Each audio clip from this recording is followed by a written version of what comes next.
Let's talk crochet.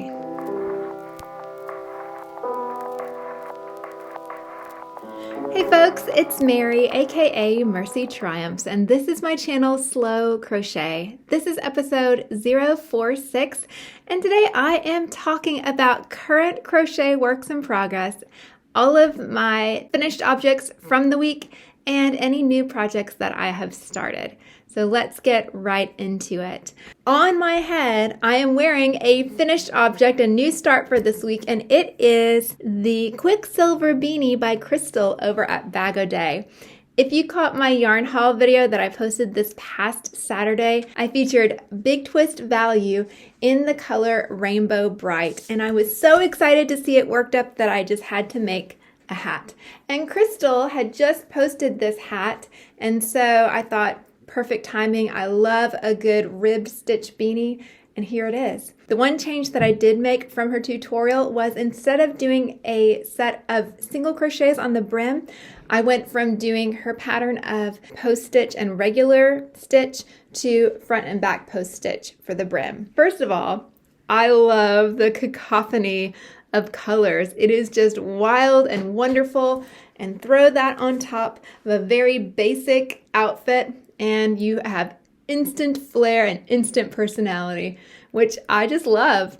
It did not take the full skein. I have maybe about a fourth or a third of it left, maybe about a fourth. I think she was right on when she said it was a couple hundred yards. Now, one interesting thing about this beanie was when you turn it inside out, it has a really great texture. So I thought, hey, you could even do this, now maybe omitting the top, but even as a reversible beanie, I think it looks really cool. So love the hat, love that that's finished, and I'm sure that this will go into rotation. So, actually, I'm gonna keep it on inside out for the rest of this video. I do have a couple of other finishes. One of them is really straightforward, and I wanted to use the very last of my Chic Sheep Red Hearts collaboration with Marley Bird to make an ear warmer. Now this is 66, I believe, just double crochets, and then I alternated back post and front post stitches. I had a tiny little bit of the blue left, so I just did one round of single crochet in the front loops and back loops only to make that little stripe in there. It is not symmetrical. I wanted it to be a little random. I tried it on one of the children this evening and it fit great. So this will be another that I'm going to throw in with all my other hats of the same colors so that when the mood strikes, they can grab for one of these. This next make is one that I'm going to say qualifies as a hashtag crovember make. You might be a little surprised, why would this qualify as a Christmas crochet in November? It is a tiny little dinosaur. Oh my goodness. I was introduced to this pattern. This is the Mini-Dino by MerryMakes. And I was introduced to this by my friend Cassandra over at Craftably Ever After. We just finished our Halloween collab, or our not so scary Halloween collab. She has such wonderful ideas and always presents beautiful patterns. This one was a free pattern that she showed off, and I knew immediately when she showed it that I would have to make one. Now, I say make one. I have a certain dinosaur fan in the family who I was trying to hide this from, but sure enough, that child saw it and begged me to make one. To which I said, let me get through the holidays first, and we'll see. For this little dinosaur, I used Universal Yarn Deluxe Chunky in the color Honeydew. And then for the pink, I used some scraps of O wool in the color Wood Dove. The eyes here are safety eyes. They are 10 millimeters, and he is stuffed, or she is stuffed, with just scrap yarn. I used a 4.25 millimeter hook. Much as I love how this little guy turned out, and you would think, oh, he's so cute, it would not be a big deal to just make another and placate that child. The colors are picked out and everything. To be honest, crocheting this tightly does not feel very good on my hands. So I'm not the biggest fan of amigurumi because to make the fabric this tight, I really do have to get really small. This main body color is technically a bulky 5 weight yarn, and then the pink was a worsted weight, a size 4 yarn. To me, the hook size was pretty small for that, and it really was not the most pleasant thing to make. I did have to concentrate quite a bit. I had to frog a little bit, but not too bad. Great pattern, a little bit of sewing, super cute. This one's actually going to go in my stocking. So that is what makes it a Christmas make, and I'm very glad that I have it done because now I really only have in my mind maybe 2 more Christmas things to do. One of them I'll show you here in a minute. Big finish this week. My saffron shawl is finished.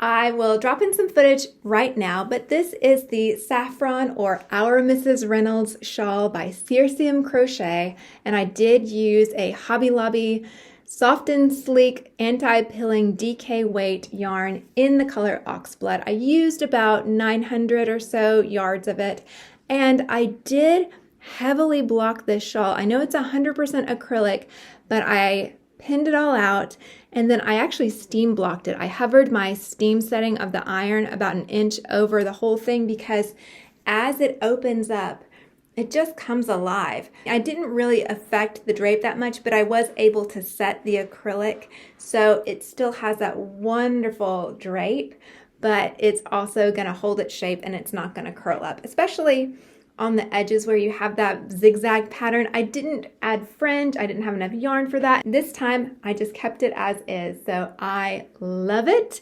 I wore it to church this week, got compliments on it, and I'm very thankful because this color kind of fits a hole in my wardrobe. It's a wonderful, rusty, kind of a woodsy red, right on the edge of a reddish brown.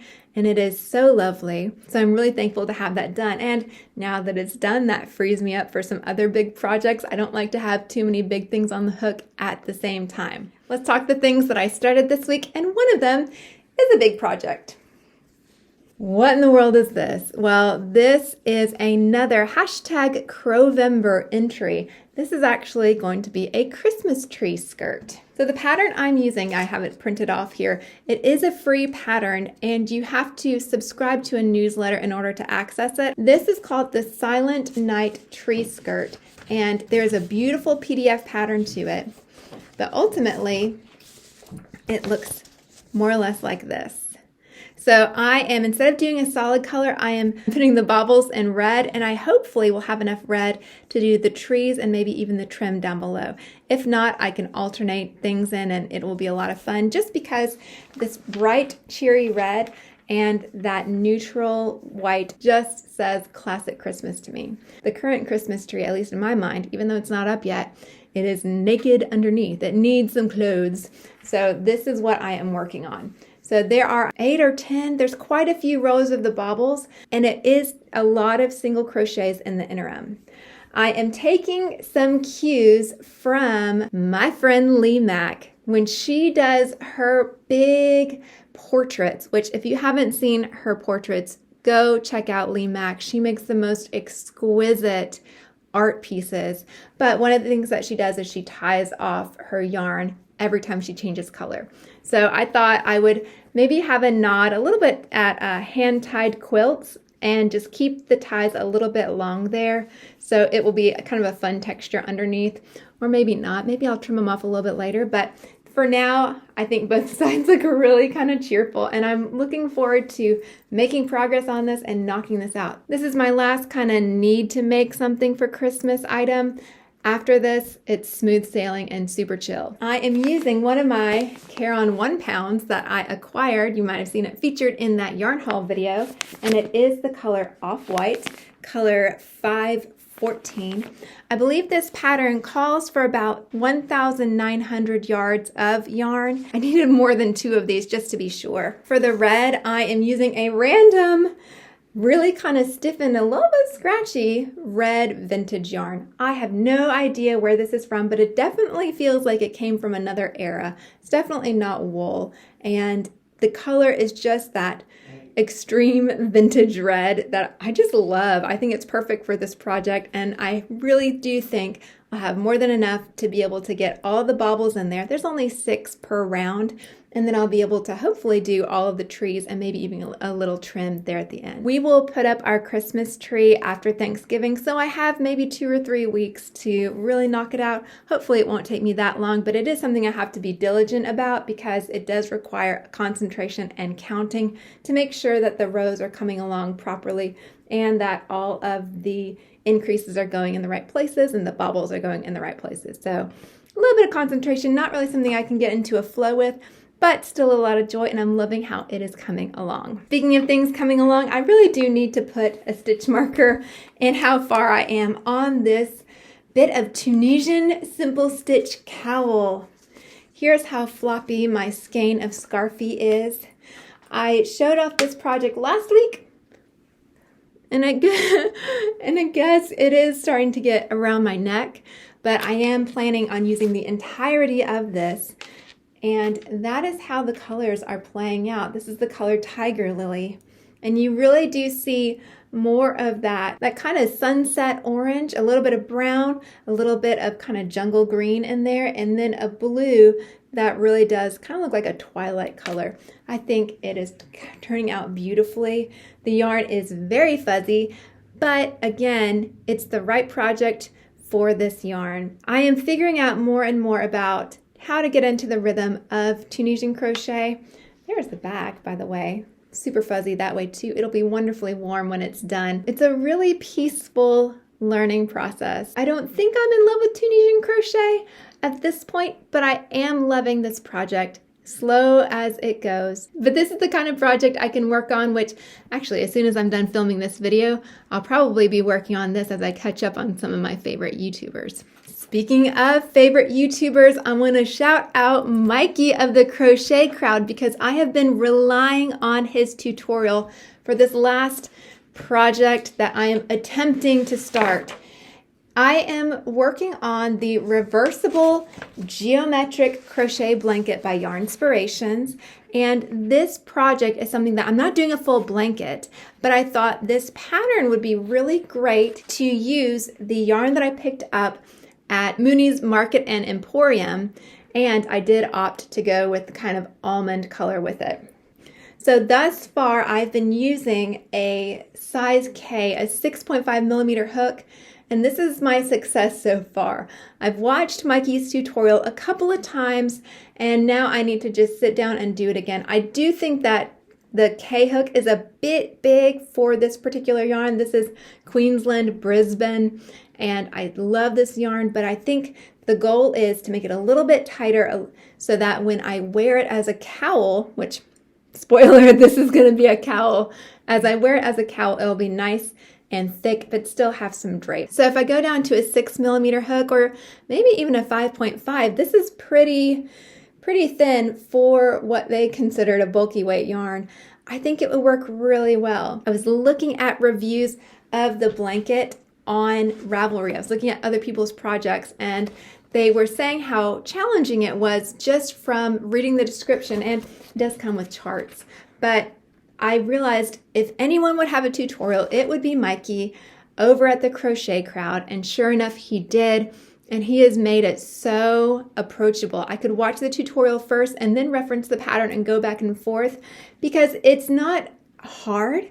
It's just like so many things in crochet. It's just a matter of where you put that hook and being consistent in it. Those are my projects, my finishes, my works in progress, the things that I'm excited about. And that's where we're at this week. So thank you to everyone who has hung out with me as I've rambled about crochet. If you were sitting right across from me, I'd probably not talk to you as quickly as I am now, but I'm trying to put all this out there because life is short and it's really full. I thank you for taking some of your time to spend with me because I do know you have a lot on your plate as well, but I'm hoping that it is cheerful and pleasant and that you can see the silver lining in whatever you're going through right now. Thank you so much to all my subscribers, to all the friends that I see in the comments. I love seeing y'all consistently and getting updates on life and just chatting with y'all. It does make my day, and it is certainly a pleasure being part of this yarny community.